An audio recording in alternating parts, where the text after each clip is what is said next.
여러분 안녕하십니까? 광주 MBC 뉴스데스크입니다. 날마다 극한 무더위가 이어지고 있는 광주에서는 폐지를 줍던 노인이 숨지는 일이 있었습니다. 광주시는 폐지 줍는 노인들 현황을 파악하고 있다고 했지만 정작 이 노인은 지원 대상에서 빠져 있었습니다. 임지은 기자의 보도입니다. 폐지를 줍고 집으로 돌아온 67살 이모 씨가 쓰러진 채 발견된 시각은 오후 3시 반쯤입니다. 쓰러진 아내를 발견한 남편이 신고해 병원으로 급히 옮겨졌지만 숨졌습니다. 당시 이 여성의 체온은 41.5도인 것으로 전해졌습니다. 집 앞에는 이렇게 폐지를 줍던 여성이 끓었던 수레가 고스란히 남아 있는데요. 당시 광주의 낮 최고 체감 기온은 36도를 넘어선 상태였습니다. 더운 게 막 하재 사람들이 옆에서도 방해를 못 들어가고 거기서 열심히 했어요, 열심히. 폐지를 주어 생계를 유지하고 있는 노인은 광주에서만 510명. 광주시는 이들을 위해 매년 모자와 토시 등 온열 질환으로부터 보호해줄 여러 물품을 지원하고 있습니다. 문제는 숨진 여성이 관리 명단에서 빠져 있었다는 겁니다. 정기적으로 직업처럼 하시는 분들이 아니시고요. 또 알리고 싶지 않아 하시는 경우가 많고요. 저희가 관리하기가 좀 어려운 부분들이 있어요. 정의당 광주시당이 폐지를 줍는 노인들에게 혹서기 한 달만이라도 일을 강제로 쉬게 하고 긴급 재난지원금을 지급하자고 제안했지만 이처럼 사각지대에 있는 노인들은 돕고 싶어도 그럴 수 없습니다. 제대로 된 실태도 파악되어 있지 않다는 점을 알게 돼서 지원이 선제적으로 필요한 사각지대 취약계층 또 폐지 줍는 어르신들에 대한 적극적인 대책이 이번 기회에 마련돼야 될 것으로 보입니다. 폭염이 누그러들 기세를 보이지 않는 가운데 폐지 줍는 노인들에 대한 정확한 실태 파악과 함께 보다 적극적인 도움이 필요합니다. MBC 뉴스 임지은입니다.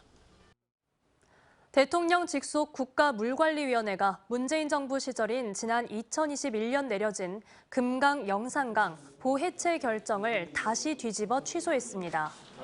국가물관리위원회는 오늘 오전 정부 서울청사에서 제9차 회의를 열고 지난 2021년 1월 위원회가 확정했던 금강 영산강 보처리 방안을 취소하는 안건을 심의 의결했다고 밝혔습니다. 위원회는 지난달 20일 감사원의 공익감사 결과로 보처리 방안 마련 과정에서의 불공정하고 불합리한 사항들이 다수 지적됐다고 설명했습니다. 어등산 관광단지 사업자를 찾기 위한 공모가 시작됐습니다. 지역 상인들의 반발 우려에도 상업시설 허가 면적을 대폭 늘린 광주시는 이번에는 반드시 사업을 매듭 짓겠다는 의지를 분명히 했습니다. 관건은 유통기업들의 투자를 실제로 끌어내는 것과 또 지역 상인들과의 상생 방안을 찾는 일입니다. 주현정 기자입니다. 광주시는 이번 공모를 끝으로 어등산 관광단지의 표류는 더 이상 없다고 강조했습니다.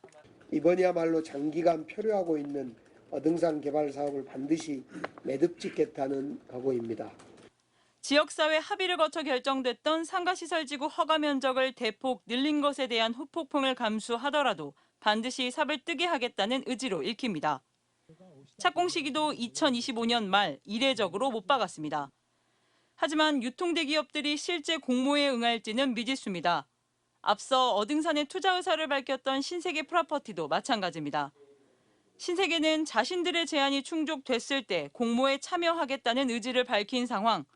신세계 측은 그러나 광주시의 공모 지침이 당초 제안과 차이가 있는 만큼 투자 적정성 검토를 다시 하겠다고 밝혔습니다.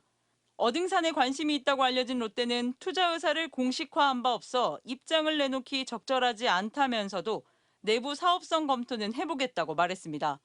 지역의 중소상인들도 고심하고 있습니다. 민관 합의 파기, 대기업 특혜 논란에 반발하면서도 광주시와 투자기업들이 어떤 형태의 지역상권 상생, 이익 공유 방안을 내놓을지 주시하고 있습니다. 대단히 그런 복합 쇼핑몰이라든가 이런 것이 들어섰을 때 당초 우리와의 그 이해 당사자로서 서로 그 협의가 당연히 되고서 이루어져야 되는 문제인데 시민들의 편의성이나 또 여가를 즐기는 그런 권리가 있기 때문에 저희들도 거기에는 동참을 하고 싶고요. 18년째 표류하고 있는 어등산 사업을 정착시킬 행정의 치밀한 전략이 필요합니다. MBC 뉴스 주현정입니다.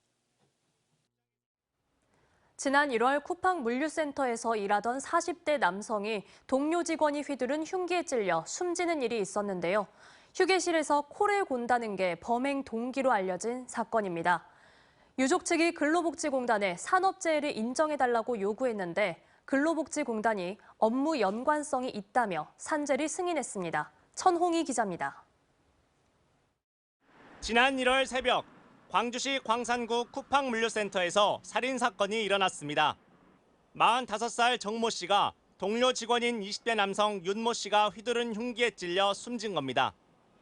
당시 범행 동기로 휴게실에서 코골이 문제가 시비가 돼 살인을 저지른 것으로 전해졌습니다. 남편의 죽음으로 새 아이를 혼자 키우게 된 부인 이 씨는 남편의 죽음이 직장에서 일을 하다 생긴 것인 만큼 업무상 재해를 인정해달라며 지난 3월 근로복지공단에 남편의 산재 신청서를 제출했습니다. 시어머님께서 이렇게 쌈짓돈 모아두시고 막 절약하셔서 이게 애기 아빠의 어떤 경제적인 부분을 산재에서만 좀 처리를 해주더라도 제가 어깨에 짐이 조금이라도 덜어지는 상태죠. 근로복지공단이 정확한 사실관계가 밝혀진 법원의 판결이 나온 이후 결정하겠다며 결정을 미뤄왔는데 최근 광주지법의 1심 판결이 나오면서 구체적인 범행 정황이 밝혀졌습니다. 지난 1월 새벽 쿠팡 휴게실에서 코 고는 문제로 숨진 정 씨와 윤 씨가 언쟁을 벌였고 이 다툼 때문에 관리자와 개별 면담을 하게 된 것에 분개한 윤 씨가 물류센터에서 일하고 있던 정 씨를 찾아가 흉기를 휘두른 겁니다. 근로복지공단은 이 판결문에 따라 범죄가 휴게 시간이 아닌 업무 시간에 일어났고 범죄와 업무 상관성이 있다고 판단해 유족의 산재 신청을 받아들였습니다. 새벽에 근무하는 것이다 보니까 휴게 시간에 잠을 자는 것은 자연스러운 것이고 그다음에 이 휴게 시간을 어떻게 이용하는지에 대한 규율을 조율하는 과정에서 발생된 충분히 이건 업무 연관성이 있다라고 보여집니다. 한편 광주지법 제12형사부 김상규 판사는 잔혹한 범죄에 엄정한 법 집행이 불가피하다며 피고인 윤 씨에게 징역 20년을 선고했습니다. MBC 뉴스 천홍입니다. 숙박업소 주인을 살해한 70대 투숙객은 선풍기 수리 문제로 주인과 다툼을 벌이다 범행을 저지른 것으로 드러났습니다. 광주 동부경찰서는 지난 2일 오전 광주시 동구 계림동의 한 여인숙에서 업소 주인을 흉기로 살해한 혐의를 받고 있는 70대 투숙객에게 구속영장을 신청했다고 밝혔습니다.